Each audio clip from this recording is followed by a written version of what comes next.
આવી વીજળીઓ થતી હતી, વરસાદ થતો તો કોઈ આવ્યું ને અઠવાડિયું થઈ ગયું. પછી સંગાવતીએ સગાળસાને કીધું, શેઠ આપણા ઘરે કોઈ મહેમાન નથી આવ્યા, હવે આપણે કરવું શું? કે જમાય નહીં, ખોળિયું ખાલી કરી દેવું છે, મરી જવું છે. પણ હવે બોલ્યા પછી બીજું બોલાય નહીં. હવે સાંભળજો, ભગવાન પરીક્ષા કરવા આવે છે કે આવું બને ખરું, આવું હોય ખરું. અને તેદી ભગવાન સાધુના વેશમાં આવીને કીધું, આદેશ આદેશ સીધો આદેશ, આવો બાપજી આવો. રાજી થઈ ગયા સગાળસા સંગાવતી, રાજી થઈ ગયા. મહેમાન આવ્યા, સાધુ આવ્યા, સંત આવ્યા, જમવાની રસોઈ તૈયાર કરી. તૈયાર થઈ ગયા, 32 ભાતના ભોજન પીરસ્યા. જુનાગઢ થી 21 કિલોમીટર ઉગમણા પડખે બિલખા ગામ છે, કોક દીક જાજો. રસોઈ તૈયાર થઈ ગઈ. રસોઈ તૈયાર કરીને આપી એટલે સાધુ ઊભા થઈ ગયા કે હું આવું નથી જમતો 32 ભાતના ભોજન. કે તો કે હું તો પરમાટી ખાવા વાળો બાવો છું. એમ કે હા, તમારો દીકરો ખાંડીને ખવડાવો તો ખાવ, બાકી મારે નથી જમવું. લ્યો બાપા સીતારામ એમ કરીને હાલતા થયા. સંગાવતીએ કીધું એ કે બાપુ દીકરો ખાંડીને ખવડાવી દો તો ઉભા રહેશો ને તમે, તો જમશો ને તમે? હા, કે મારો એક દીકરો છે ચેલૈયો, એ નિશાળે ભણવા ગયો છે, તમે આગળી બેહો, હમણાં બોલાવું ચેલૈયાને અને તમારી સામે મારી નાખું, ખાંડી નાખું ખાંડણીયામાં, પછી તો જમશો ને તમે? કે આ પછી જમી લો, બાકી હું આ 32 ભાતના ભોજન ખાવા વાળો સાધુ બાવા નથી. મારે તો તમે દીકરો ખાંડીને ખવડાવો તો ખાવો છે. સાહેબ બિલખાના પાદરમાં વાણિયો અને એના ઘરેથી ચંગાવતી મુજાણા કે સાલું આ તો કેવી કસોટી, 32 ભાતના ભોજન કરી દો ને તોય જમે નહીં, કાંઈ વાંધો નહીં. પરમાત્માને આવું ગમતું હશે તો દીકરો ખાંડીને ખવડાવી દો. ચેલૈયાને બોલાવ્યો. વાતને લાંબી નથી કરતો. દિવાળીબેન ભીલા હાલડું બહુ ગાતા કે મારા હાલડે પડી હડતાલ કુંવર ચેલૈયા. ક્યારેક સાંભળજો.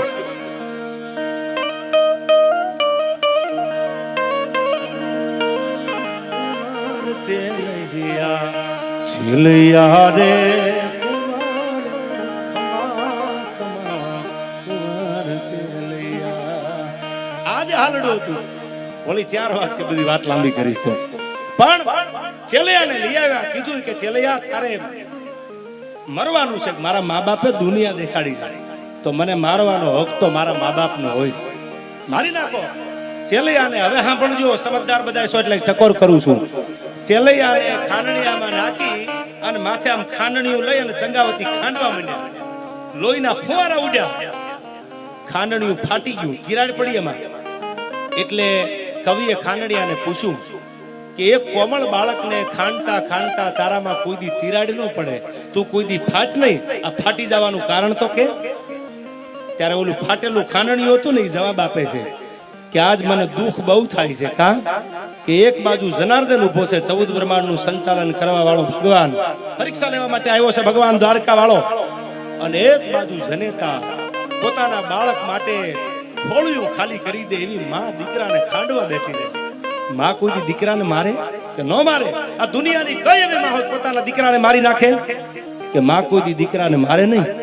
આજ માં હાથમાં ખાંડણીયું લઈને દીકરો મારવા બેઠી છે અને 14 બ્રહ્માંડનો નાક ટગર ટગર ટગર ટગર ટગર જોવે છે, લોહીના ફુવારા ઉડે છે અને આંખમાંથી આહુડું પડવા ન દેતી.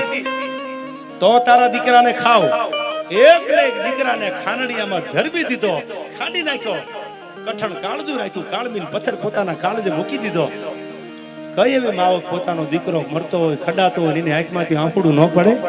પણ આ તો પરીક્ષા હતી, પરીક્ષા હતી.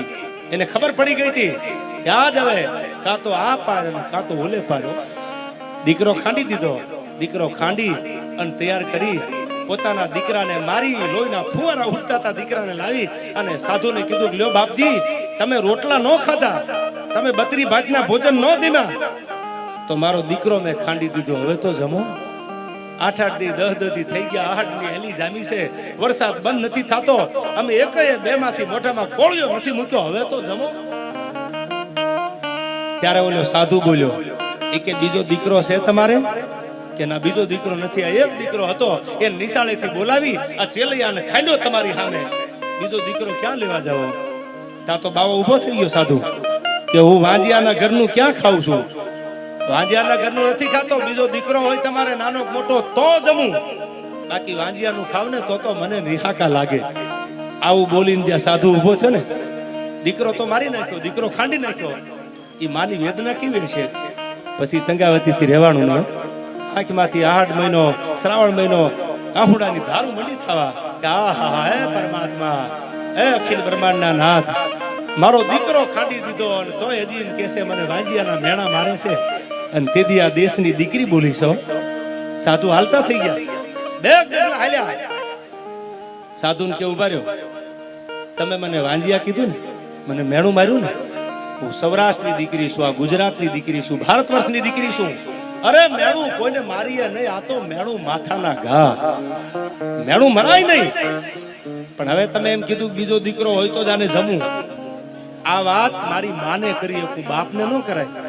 અમુક વાત દીકરીની એવી હોય છે કે માને કહી શકે, એ બાપને ભાઈને ન કહી શકે. પણ તમે મારા બાપ ઠેકાણે છો, તમે સંન્યાસી છો, તમે સાધુનો ભગવો પહેર્યો છે, તમે સનાતન ધર્મને ભેળા લઈને ફરો છો, એટલે મને તમને વાત કરતા શરમ નહીં આવે. ઊભા રહી જાઓ. તમે મને મેણું માર્યું અને તમે એવું કીધું કે વાંજિયાના ઘરનું નથી ખાતો, બીજો દીકરો હોય તો લાવો. તો હવે સાંભળી લ્યો, મારે તમને કેવું છે, ડગલું ભરતા નહીં આઈથી. અને શું બોલી વાણિયાની દીકરી, સાંભળજો આ કડીમાં. કે જી બાપ જાણી, મારો બાપ જાણી, એ તને કહું છું બાવા, એ મારા પેટ છે મહિના 5. બાપ જાણી તને કહું છું બાવા, મારા પેટ છે મહિના 5. આ વાત કોઈને થાય નહીં. મારા ઉદરમાં, મારા પેટમાં 5 મહિનાનું બાળક છે, મને 5 મહિનાનો ગર્ભ છે. હવે સાંભળી લે સાધુડા, આ તને મારા ફળિયામાંથી જો જમ્યા વગર જવા દઉં, ડગલું ભરવા દઉં, તો હું ચંગાવતી નો કહેવા, મારા ભજનમાં ધૂળ પડી હોય. હવે સાંભળી લે. ક્યાજી બાપ જાણી, એ તને કહું છું બાવા, એ મારા પેટ છે મહિના 5. પણ આશીરો સીતા રામનો જેને હાથમાં કટાર લીધી કે મારા ઉદરમાં 5 મહિનાનું બાળક છે. બાળકનો જન્મ 9 મહિને થાય માના ઉદરમાંથી.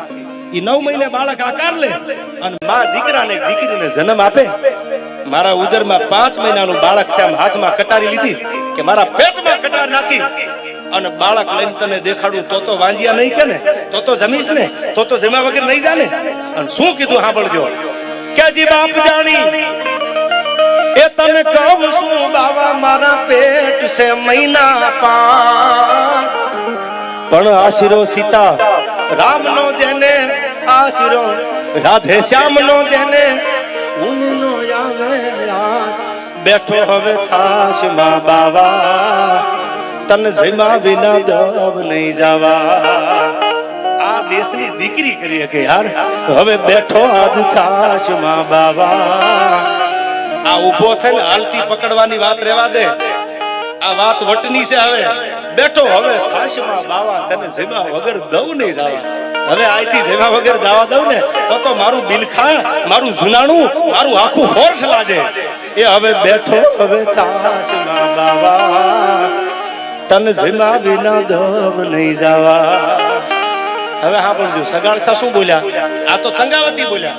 સગાળસા બોલ્યા, ના પાડીને કોઈ નહીં જમું ત્યારે સગાળસા બોલ્યા. એ શું બોલ્યા? કે જી સગાળસા કે જ પ્રગટ્યા મારા પૂર્વ જન્મના પાપ. આ જન્મમાં મેં પાપ નથી કર્યા, આ જન્મમાં મેં મોરલા નથી માર્યા, પણ મારા ગયા જન્મના કઈક પાપ હશે, મારા ગયા જન્મના કર્મ હશે, તો જ મારા ભોગવવાના દી આવે ને. કે જી સગાળસા કે એ જી પ્રગટ્યા મારા એ પૂર્વ જન્મના પાપ. કા તો મેં બ્રહ્મ સંત આપ્યા અને કા તો મારા માને બાપ. આ ડુંગરિયામાં દાવ લગાડ્યો, આ બાવે મારો ખેલ બગાડ્યો. આ ડુંગરિયામાં દાવ લગાડ્યો, આ બાવે મારો ખેલ બગાડ્યો. એક ના એક દીકરાને મારી નાખ્યો, આ બાએ મારો ખેલ બગાડી નાખ્યો. મારા દીકરાની માનતા એવું કરે, મેં તો દીકરો કાઢીને ખવડાવ્યો, તો હજી એમ કહે છે કે અમે નહીં જમું, હું નહીં ખાઉં. આ ડુંગરિયામાં દાવ લગાડ્યો અને બાવે મારો ખેલ બગાડ્યો. આવી એક નહીં, 1000, 2000, 3000 5000 વાર્તાયું છે તમે સાંભળો ને તો આંખમાંથી આંખોડાની ધારું થવા માંડે. આવી ભક્તિ છે, આવું સમર્પણ છે, આવો ત્યાગ છે. આવી સ્ત્રીઓ, આવી દીકરીઓ ભારતમાં થઈ છે, એટલે ભારતને માતા કીધી છે. એટલે આ તિરંગો ઉપર છે અને ઈ તિરંગાને મારે તમારે જાળવવાનો છે. ત્યારે છેલ્લી કડીમાં આ મહારાણા પ્રતાપ માટે ફરમાય છે. એટલે